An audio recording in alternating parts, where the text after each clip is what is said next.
Hello বন্ধুরা, এখন আমরা দেখতে চলবো যে হোয়াটসঅ্যাপে চ্যাট ব্যাকআপ কি করে নিতে হয়। চলো দেখি। এই হোয়াটসঅ্যাপে গেলাম।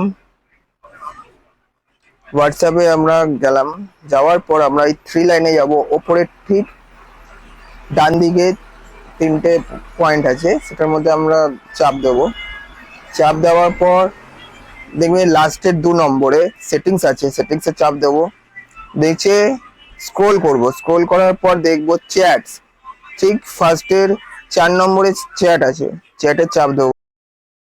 চাপ দেওয়ার পর আমরা নিচে যাব। নিচে লাস্টের 3 নম্বরে, লাস্ট থেকে 3 নম্বরে চ্যাট ব্যাকআপ বলে লেখা রয়েছে।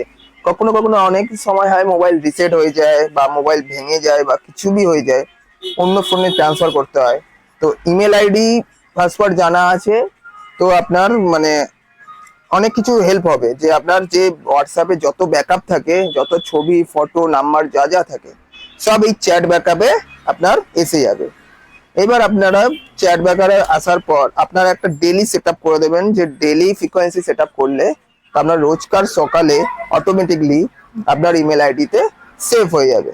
তো ইমেল আইডিতে সেভ হলে আপনার সব থেকে সুবিধা হবে। তো সুবিধা হলে আপনার এইখানে দেখুন ব্যাকআপ লেখা রয়েছে, এখানে গুগল অ্যাকাউন্ট লেখা রয়েছে। 2 নম্বরে গুগল অ্যাকাউন্টে ক্লিক করবেন। করার পর আমার এখানে অনেকগুলো গুগল নাম্বার আছে, তো যে কোনো একটা গুগল ইমেল আইডিতে আপনার এই যেইটার মধ্যে আপনি সেভ করতে চাইছেন, আপনার পার্সোনাল যে ইমেল আইডি আছে সবকিছু শেয়ার করে রাখতে চাইছেন, তো সেটার মধ্যে আপনি চাপ দিলেন। চাপ দেওয়ার পর ইমেল আইডি আপনার সেভ হয়ে গেল। হওয়ার পর ফ্রিকোয়েন্সি সেট করার জন্য অপশন আছে, সেখানে আপনি চাপ দিলেন। এখানে লেখা রয়েছে never, only when one time I tap backup, sorry, only when I tap backup, only আপনি যখনই টিপবেন তখনই এটা ব্যাকআপ নেবে, ওইটা না। ডেলি একটা, উইকলি, মান্থলি, এই তিনটের মধ্যে আপনি সেভ করে রাখবেন।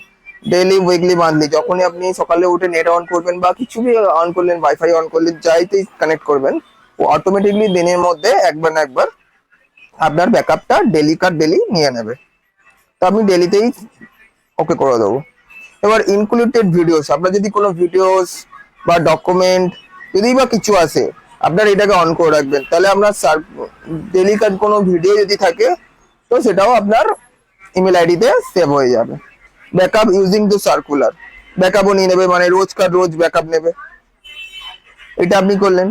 করার পর উপরে দেখুন, আপনার যদি ট্যাপ করতে যান, উপরে ব্যাকআপ বলে লেখা রয়েছে, ব্যাকআপে ট্যাপ করলেন, অটোমেটিকলি আপনার স্ক্যান হওয়া চালু হয়ে যাবে। যে আপনার কত কি মেসেজ আছে, নাম্বার আছে, কি কি যেটাই হোক আছে, সেগুলো স্ক্যান হওয়া